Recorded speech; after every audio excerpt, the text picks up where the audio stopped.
The day my world collapsed didn't come with thunder or warning.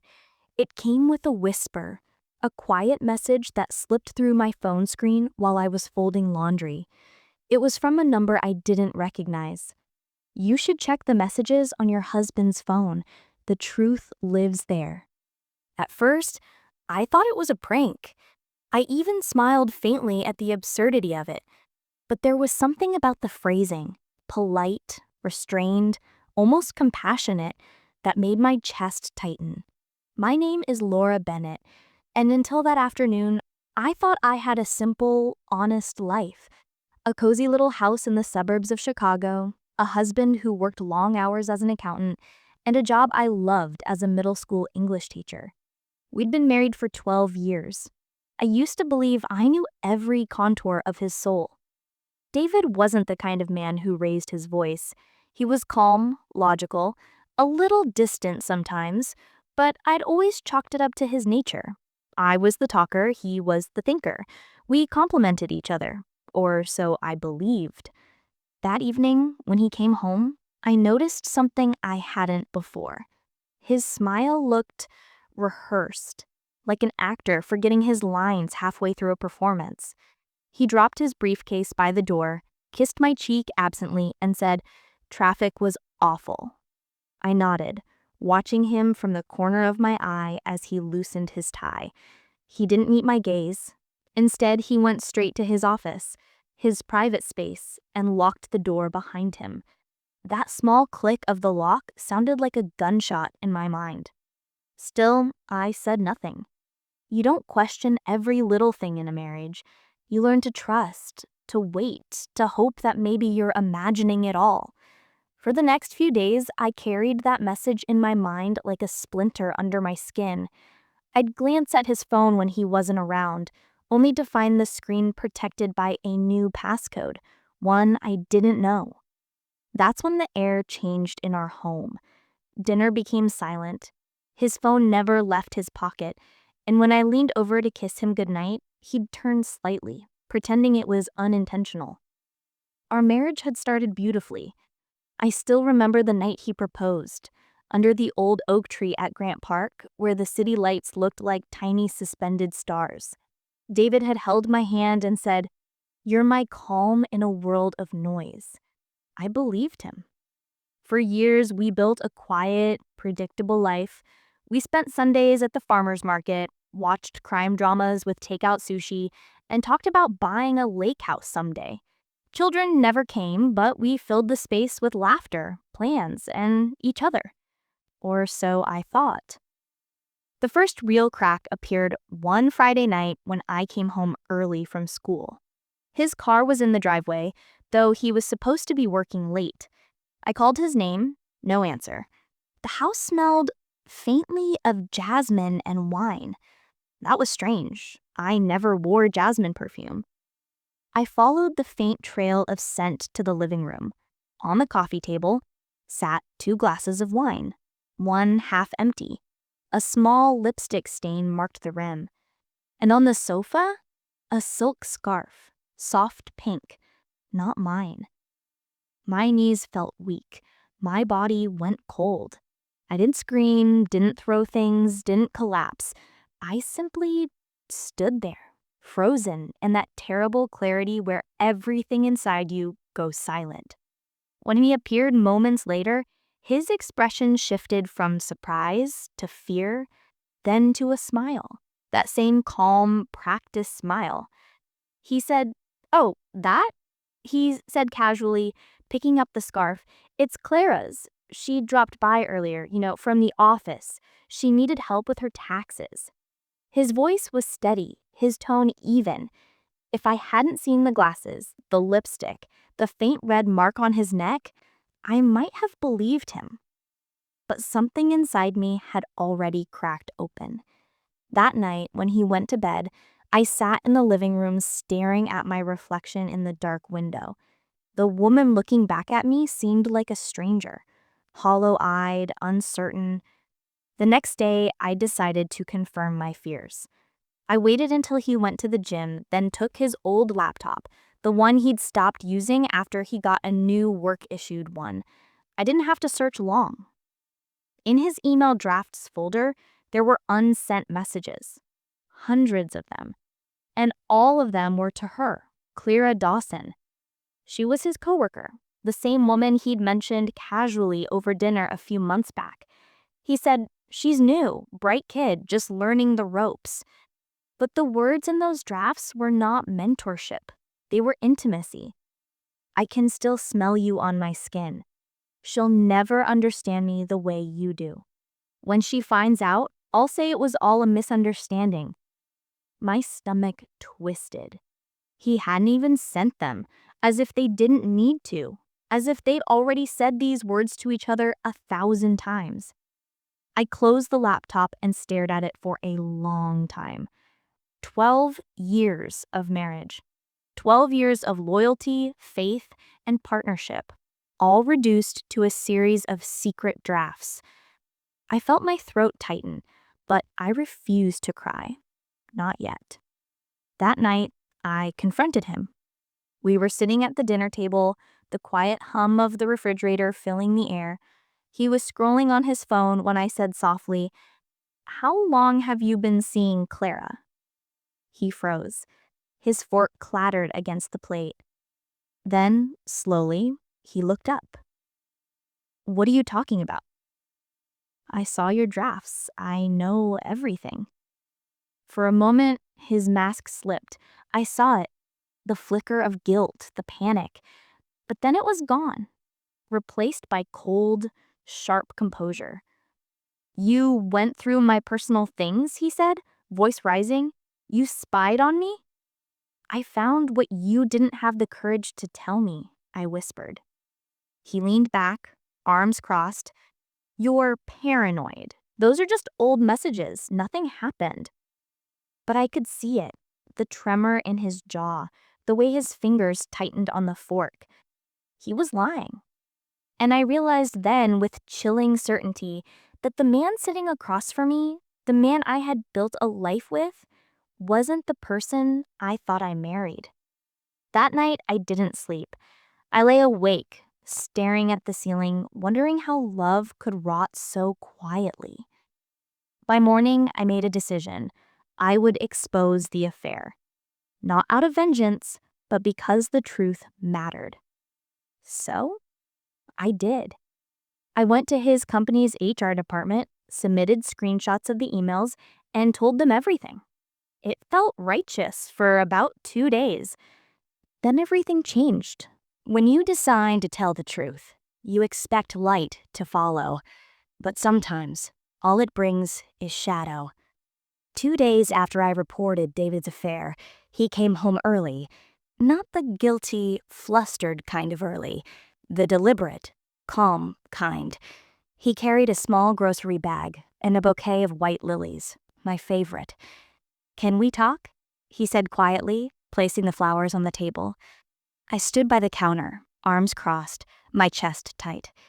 "What is there left to talk about?" He sighed, looking tired, almost fragile. "You blindsided me, Laura. You went to my office, to HR. Do you realize what that does to my career, to my reputation?" I swallowed the lump in my throat. "Do you realize what you did to our marriage?" He pressed his lips together, then nodded slowly. "You're right. I messed up. I should have ended things before they even started. But Clara meant nothing. It was a stupid, meaningless mistake." I almost laughed. A mistake that lasted months. His jaw tightened. "I'm not excusing it. I just want to fix this. Us. I'll quit my job. We can start over." His tone was smooth, persuasive. He reached for my hand. And for a flicker of a second, I saw the man I used to love. But something in me didn't trust his eyes anymore. They looked like windows covered in fog, nothing clear behind them. "David," I said softly, "I can forgive mistakes, not manipulation." He froze. "What's that supposed to mean?" "It means I'm done being the only one trying." That was the moment his expression shifted. The warmth vanished. His voice turned cold, clipped. "You're making a mistake. You don't know what you've started." Before I could answer, he picked up his briefcase and left. The next week felt eerily calm. Too calm. He stayed in a hotel to give us space, he said. I used that time to breathe, to try to make sense of everything. My students at school noticed my exhaustion. One even asked if I was sick. "No," I said with a small smile. "Just tired of pretending." But the pretending wasn't over. Not even close. One morning, a police car pulled into our driveway. Two officers stepped out, polite, expressionless. "Mrs. Bennett?" the taller one asked. "We have a warrant to search the premises." I blinked, my mouth going dry. "Search? For what?" He handed me a paper. My vision blurred as I read the words: "Investigation into workplace theft, embezzlement of company funds. Primary suspect, Laura Bennett."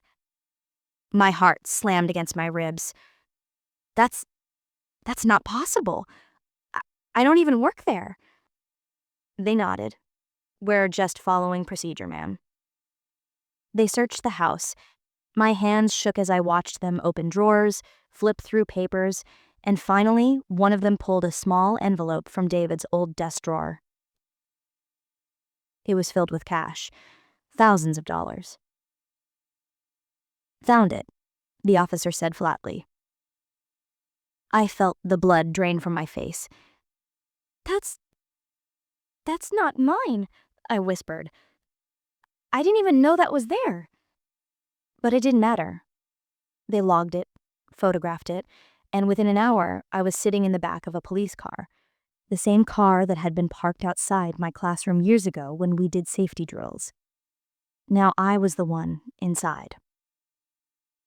At the station, the world blurred into paperwork and fluorescent lights. "Someone transferred over $47,000 from your husband's company account to a personal one under your name." "My name?" I stammered.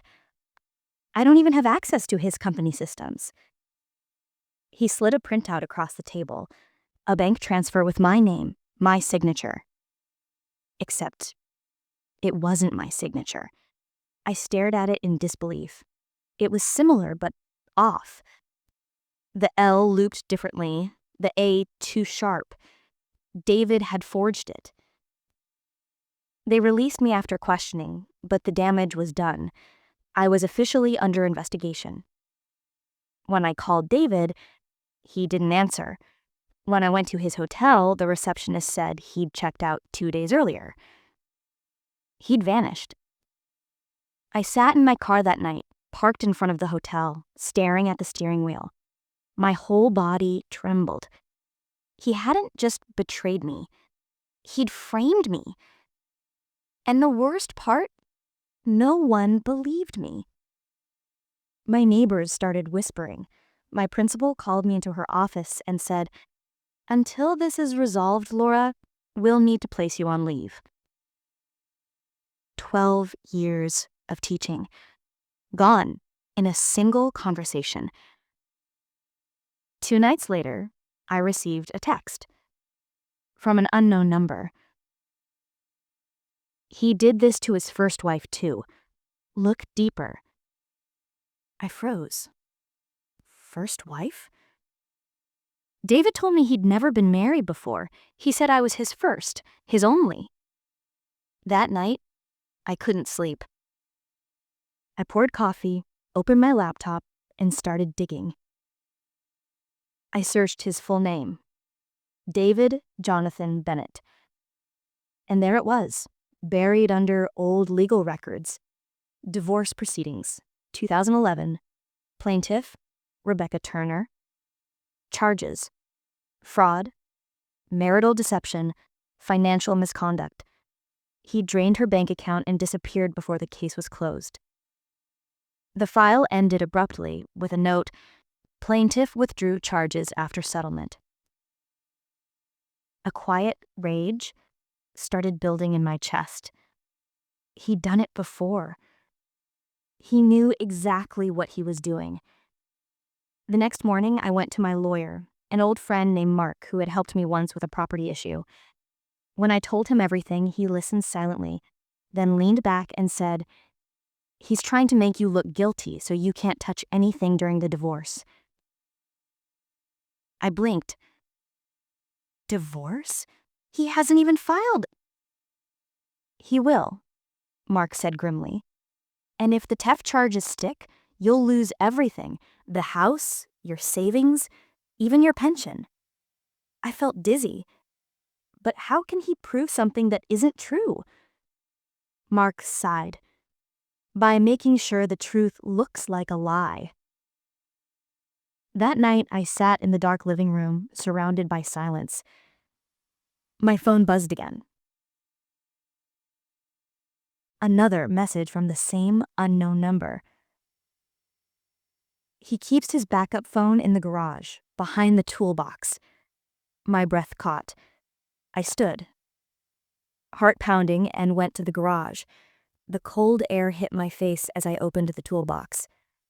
Beneath a stack of old rags was a small, black phone. I turned it on. There were hundreds of messages between him and Clara, and voice notes. One of them made my knees buckle. David's voice. She thinks she's smart. By the time she realizes, it'll all be under her name. HR will think she's unstable. Clara, don't worry. I'll make it look perfect. My hands shook violently.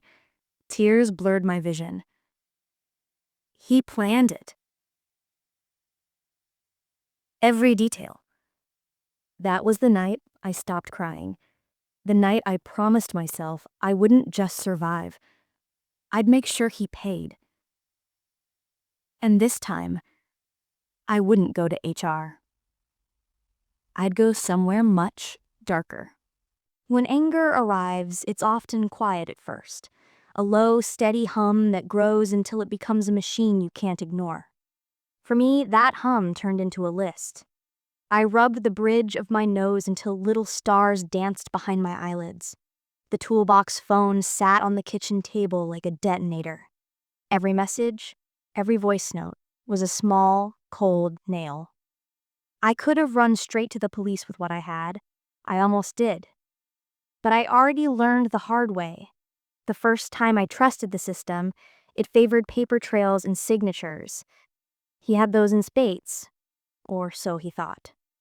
So I promised myself two things in the lamplight that night.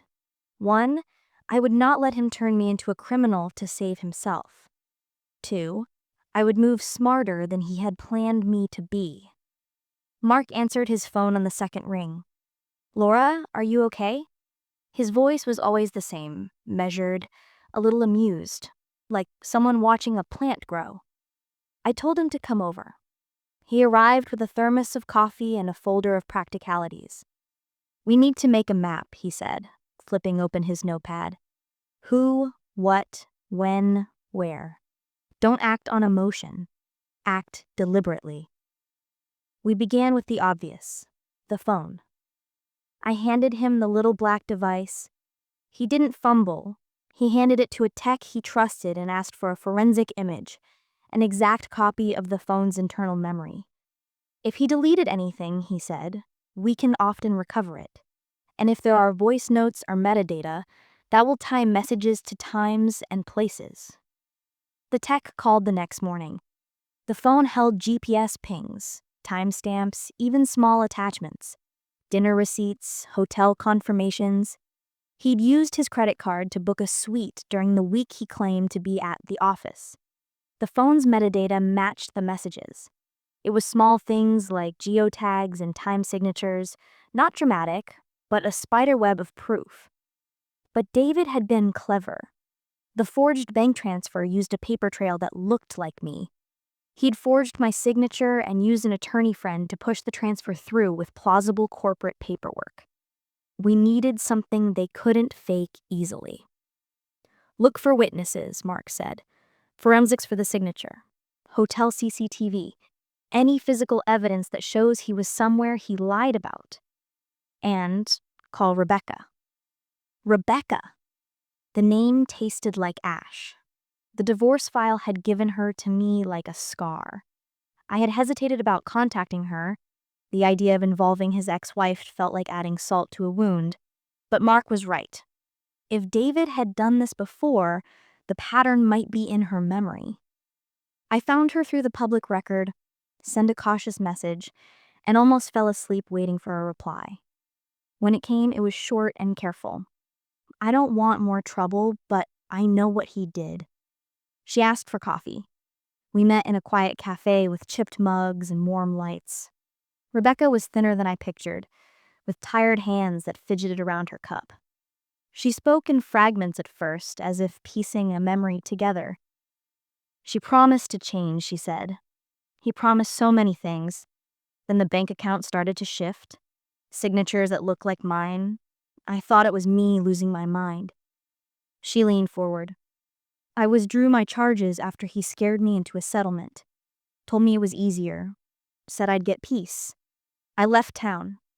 I wanted to forget. Her voice trembled, not with malice, but with years of small humiliations. She gave me a folder. Photocopies of bank notices, and old voicemails she'd kept where he'd hissed, "Make it look like she did it." It was faint, but there was his voice. I left the cafe with a folder and a kind of kinship that felt like a small lamp in a dark hallway. Next, we focused on things David couldn't forge: surveillance footage and digital metadata. Mark used his contacts to issue legal requests for hotel CCTV from the week the transfers occurred. The hotel responded slower than I wanted. Bureaucracy has a way of protecting the guilty. But 3 days later, we had grainy footage of David's car in the hotel lot. The timestamp clear. The camera showed him arriving late at night and leaving in the early morning, matching the phone's GPS. We sent a certified demand to the bank for an audit of the transfer. Mark wrote it in a voice that left no room for delay. Please preserve all logs. Banks hate audits, and even more, they hate being accused of negligence. The bank's compliance department replied with a careful ledger. The transfer routing numbers matched a shell account registered under an LLC bearing the name of an obscure consulting firm. One, as Mark dug, tied to an address 2 blocks from David's old accounting firm. Still, we needed the signature examined. I didn't sleep that night. I sat in my kitchen with a stack of my own signed checks and forms, comparing the loops and slants until my eyes blurred. Mark arranged for a handwriting expert. We mailed samples overnight. While all this bureaucracy crawled forward, I did what I could with the small human pieces of evidence. I called neighbors, the ones with watchful habits and long memories. Mrs. Alvarez from next door had noticed a man carrying a stack of envelopes into David's office building at midnight. Mr. Chen from down the street remembered a van, a logo not tied to our neighborhood, spending an unusually long time idling near our house the week David checked into the hotel. Everyone's memory was a little thing, a tile in a mosaic. None of them could convict him alone, but together they painted a picture that contradicted his carefully written narrative. There were moments when I could hear my own breath, loud as a metronome in my chest. I thought about going on television with the story, posting screenshots online, begging strangers for justice. But Mark warned me, publicity can be a double-edged sword. If the evidence wasn't airtight, the court of public opinion could turn cruel and irreversible. So we moved quietly, like investigators, not like victims. When the handwriting analysis came back, the expert's report softened something inside me.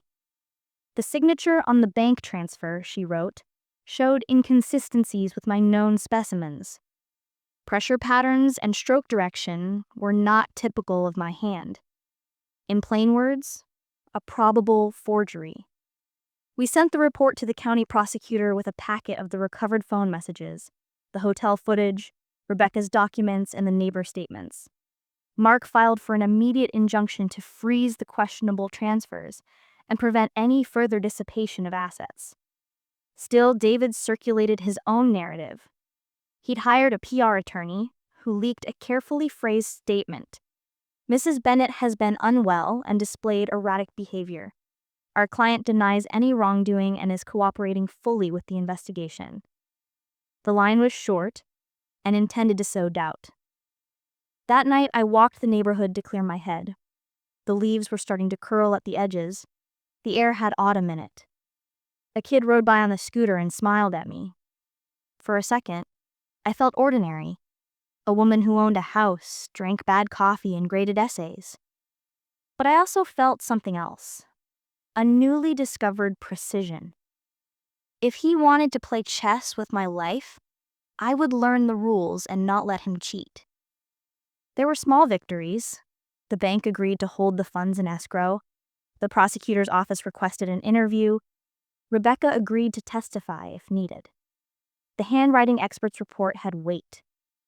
Still, there was David's absence, his ghostly precision, and his ability to pull the rug out from under me in the court of public opinion. I cleaned my kitchen that night with strange calm, rinsing plates until they shone. The mundane rhythm of water on porcelain steadied me. Justice would not be a spectacle.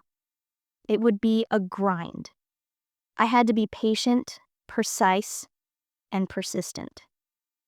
Before bed, I opened the little black phone again and listened to the voice note where David had coldly described his plan. I recorded it, made several copies, and emailed them to Mark, to Rebecca, and to the forensic team. Paper and pixels, I thought. One day they would be the rope I used to climb out of this hole. I fell asleep exhausted, but for the first time since the first message, I felt like I had a map in my hands. The first time I saw my name in the news, it didn't feel real. The headline wasn't dramatic, just factual enough to sting. Local accountant faces allegations of financial misconduct. Underneath it, a grainy photo of me, the same one David had used on our anniversary post, smiling beside a birthday cake. He'd weaponized my own face. By the time I walked into work that morning, whispers were waiting. I could feel them before I even reached my desk. Conversations paused, screens dimmed. One colleague, Janet, avoided eye contact altogether. The HR manager called me in before I'd even turned on my computer. "Laura," she began softly, "until the investigation concludes, we'll need to place you on paid leave. It's procedural." Procedural. That word became my enemy. Mark sat beside me in the small conference room, calm and deliberate. He said, "My client has already submitted evidence to the prosecutor's office. You'll be reinstated once the truth is verified." But they weren't listening to him. Not really. They were listening to the echo of David's version, the unstable wife who couldn't handle divorce. When I returned home that afternoon, a silence lived in my walls. It wasn't just quiet, it was judgment. My phone buzzed with texts I didn't want to open.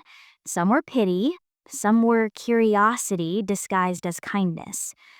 But there was one that stood out, from David himself. "You should have just stayed quiet, Laura. Now look at you." I stared at the message for a long time, my thumb hovering over reply. Then I put my phone down. Silence, I realized, wasn't defeat. Not this time. It was strategy. That evening, Mark came over with updates. The prosecutor had officially accepted the handwriting analysis into evidence. The forged signature, the GPS data, the hotel footage, all admissible. They were opening a preliminary inquiry into potential fraud. But in the court of public opinion, David was still winning. He'd built a narrative, the wounded husband trying to protect his assets from an unstable ex. And the town, polite, small, and easily swayed, was eating it up. So, we made a plan. Don't fight the rumor, fight the evidence. When the truth surfaces, The rumor dies naturally. Still, there were days when I wanted to scream, when I saw my neighbors whisper across the fence, or when the grocery clerk smiled just a little too kindly. But I kept my head down. I kept documenting.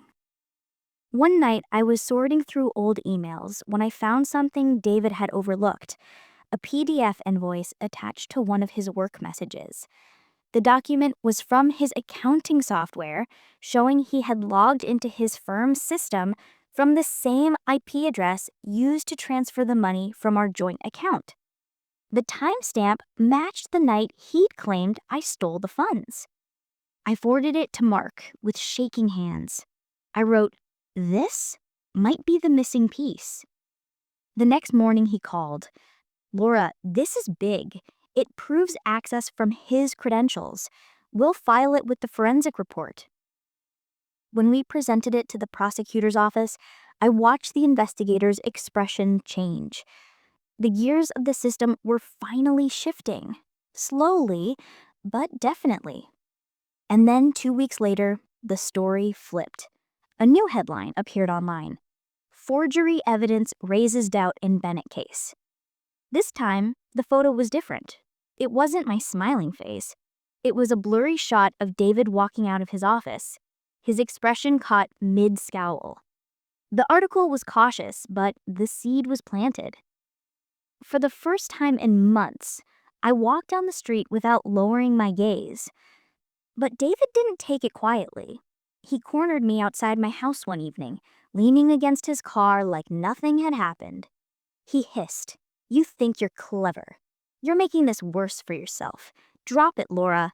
You're not built for this kind of fight." I looked him in the eye, calm, steady. I said, "You're right. I wasn't built for it, but you built me into it." He laughed, but there was no humor in it.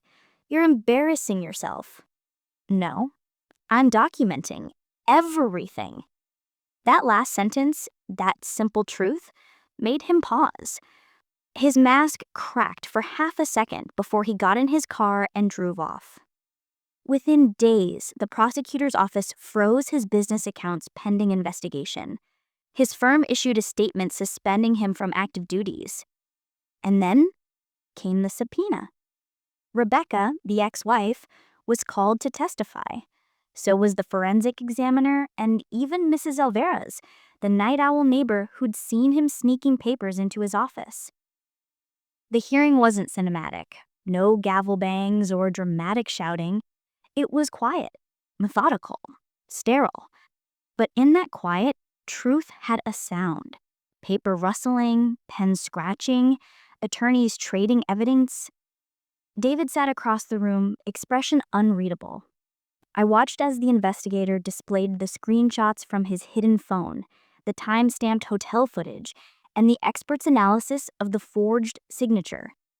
Each piece landed like a small hammer. When the prosecutor played the audio clip, his voice saying, "Make it look like she did it," the courtroom fell silent. He froze. It was faint, but unmistakably his. He tried to deny it, of course. "That could have been edited," he muttered, but his lawyer's face said it all. They knew the damage was done. By the end of that week, the court dropped the theft charges against me and opened a new investigation, this time against him. When I stepped outside the courthouse, the wind felt different, lighter somehow. Mark stood beside me, smiling quietly. He said, "You did it." But it didn't feel like victory yet. It felt like survival. Still, the same local paper that had once shamed me now printed my story with a new headline. "Woman cleared after ex-husband's forgery exposed." I kept a copy of that article, not out of pride, but as proof of endurance. At home, I brewed coffee and opened my window for the first time in months. I could hear kids playing outside again, the normal sound of life returning. David left town soon after, quietly, the way cowards do when truth becomes louder than their lies. His firm dissolved within the year. The last I heard, he'd moved states away, starting over under a different name. But I didn't chase closure anymore. I had found something better. Peace. Without permission. I don't know how long I sat in that interrogation room before someone finally came to get me. The door opened, and instead of another officer, it was my lawyer, the one I'd called using my single phone call. Her name was Mara Jensen, and though she was half my age, the calm authority in her tone made me feel, for the first time that night, like I wasn't completely alone. She had already spoken with the police and reviewed the so-called evidence. "Olivia," she said gently, sitting down across from me, "they have a strong case on paper, but something about it doesn't smell right. And I'm not talking about you." She explained that the evidence, the money transfer, the jewelry found in my car, the fake messages, all originated from digital trails easily created by someone who had access to both the office system and my phone. That someone was Daniel. I told her everything: the affair, the assistant, the way he'd been acting distant, the strange missing jewelry, even the night he told me I didn't understand how the world worked. She listened, took notes, and nodded slowly. Men like him always think they're the smartest in the room. They underestimate women, especially the ones they think they've already destroyed. Mara posted bail for me, and by dawn, I was free to go home. But home wasn't mine anymore. My key no longer fit in the door. The locks had been changed. Through the window, I saw Daniel and Lily sitting on the couch, laughing. My photo was gone from the wall, replaced by one of them smiling like the perfect couple. I didn't knock. I just turned around and walked away. For the next few weeks, I stayed in a small Airbnb near the water. I took long walks on the beach, replaying every moment of my marriage, every lie I'd believed. But my despair started to shift into something else: quiet determination. If Daniel thought I was broken, he was wrong. I wasn't finished yet. One morning, while staring at my phone, I remembered something. Daniel used to brag that Lily had no real skills beyond books and charm. But that wasn't true. She'd been an intern before joining his company, and interns usually leave digital trails: emails, project files, logins. If I could find something that tied them together before my arrest, proof they'd been conspiring, maybe I could clear my name. I reached out to Noah, a former IT specialist from Daniel's company, who had been fired months ago after uncovering internal corruption. I'd once helped him with a character reference letter. He owed me. When I explained my situation, he didn't hesitate. He said, "Meet me tomorrow. Bring your old work phone if they didn't wipe it." Thankfully, I'd kept my backup phone at the office, and it still had all my old emails. Noah worked through the night, tracing deleted messages, login attempts, and access logs. And then, around 3 a.m., he found it. "Gotcha," he whispered. There it was, a series of emails between Daniel and Lily sent weeks before my arrest. In one, Daniel wrote, "If she takes the fall, we can move on without noise. Make sure the jewelry ends up in her car. She'll never see it coming." I stared at the screen in disbelief. Every word was like a knife, but it was also freedom. We printed everything and gave it to Mara. She immediately filed a motion to reopen the case. Within days, Daniel was summoned for questioning. He looked confident, smug even, when he walked in, until they showed him the emails. His expression faltered, but only for a second. Then that smooth, manipulative calm returned. "They're fake," he said. "She's trying to ruin me because she couldn't handle a divorce." But digital evidence doesn't lie. The timestamps, IP addresses, and security logs all pointed back to his device. Within a month, the charges against me were dropped. My name was cleared. But Daniel wasn't done playing. He still controlled most of our shared finances, and had already moved money offshore. That's when I realized clearing my name wasn't enough. I wanted justice. So I let him think I'd given up. I stayed quiet, invisible, letting him grow comfortable again. Then I started gathering everything. Every fraudulent transfer he'd made, every fake invoice he'd made, every bribe he'd paid to cover up his trail. It wasn't easy. I had to work nights, reaching out to old contacts, piecing together his crimes bit by bit. When I finally had enough, I didn't go to the police. I went to his investors. Daniel had built his empire on lies, but his biggest weakness was pride. He craved admiration. So when anonymous envelopes arrived at the offices of his board members, each containing proof of his fraud, his perfect world began to collapse. Within weeks, his company's stock plummeted. His accounts were frozen. The media started circling like vultures, headlines screaming, CEO under investigation for financial misconduct, corporate scandal, betrayal from within. Lily was gone before the first article hit the press. She vanished. Rumor was she took whatever money she could and fled the state. Daniel called me. His voice was frantic, desperate. Olivia, please, you have to help me. You know I didn't mean for this to go so far. I loved you. I almost laughed. You loved control, and now you've lost it. He tried again. I can fix this. I'll make it right. Just tell them it was a misunderstanding. I hung up.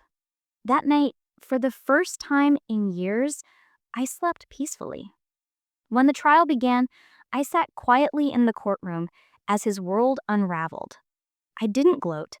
I didn't smile. I just watched the man who once called me his everything realize he'd become nothing. Justice wasn't loud. It was silent and devastating. But as his sentence was read, 5 years in federal prison, I didn't feel triumphant. I felt free.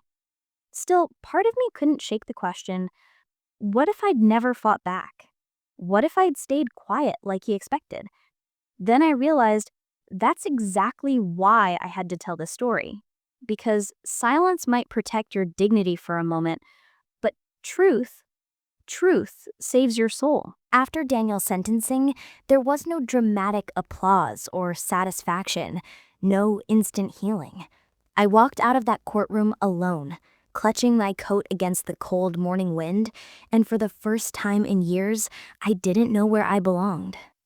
Freedom was quiet, almost too quiet. The reporters shouted questions, flashes went off around me, but I didn't answer a single one. The story they wanted, the betrayed wife who fought back, was only half the truth.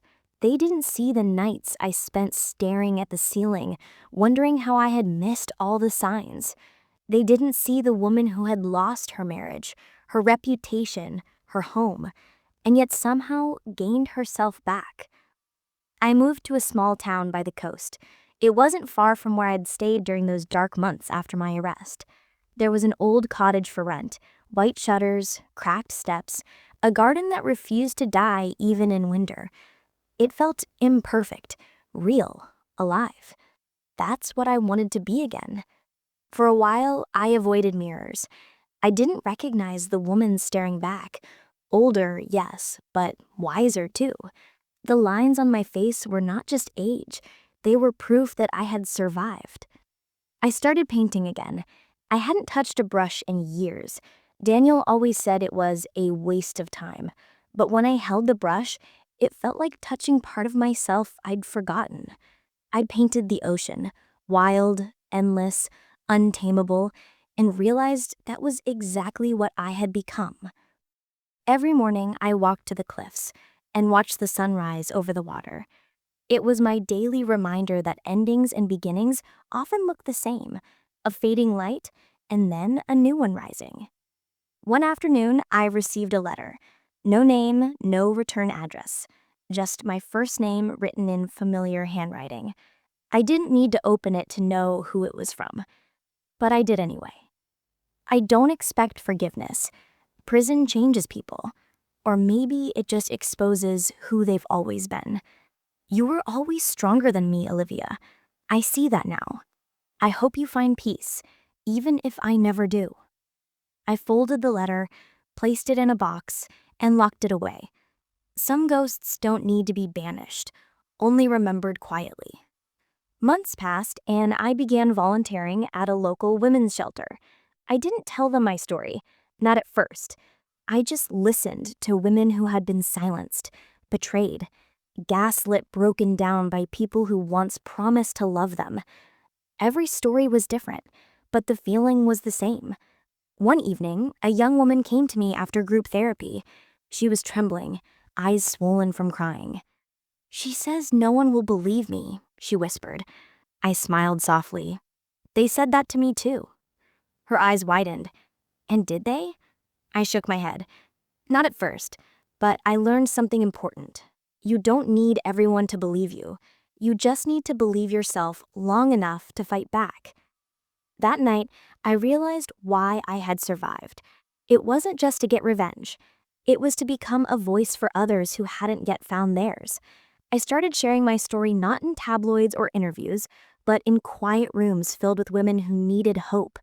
I told them how I'd been framed, how I lost everything, and how I built myself again piece by piece, truth by truth. Sometimes they cried, sometimes they laughed, but always at the end, they stood a little taller. I think that's what healing looks like. Not forgetting, not pretending, but standing tall again in your truth. One morning, while walking along the shore, I saw a seashell half buried in the sand. It was cracked, edges jagged, but when the sunlight hit it, it shimmered beautifully. I picked it up, smiling. That's me, I thought. Cracked, but still shining. I placed it on my windowsill, right beside a framed quote I'd written during my hardest nights. Some storms don't destroy you. They reveal who you were meant to be. And every time I look at it, I remember that woman, the one who walked out of her own burning life, carrying nothing but the truth. And I feel proud. Because in the end, justice wasn't about making him fall. It was about rising quietly, powerfully from everything he tried to bury me under. So if you're listening to this and you've ever been made to doubt your worth, your truth, or your sanity, remember this. You are not crazy. You are not weak. You are simply standing in the middle of a story that isn't done yet. The ending will come. And when it does, let it be yours. Before you go, if this story touched you, don't forget to subscribe and share it with someone who needs to hear it. Because sometimes a story isn't just a story, it's survival in disguise.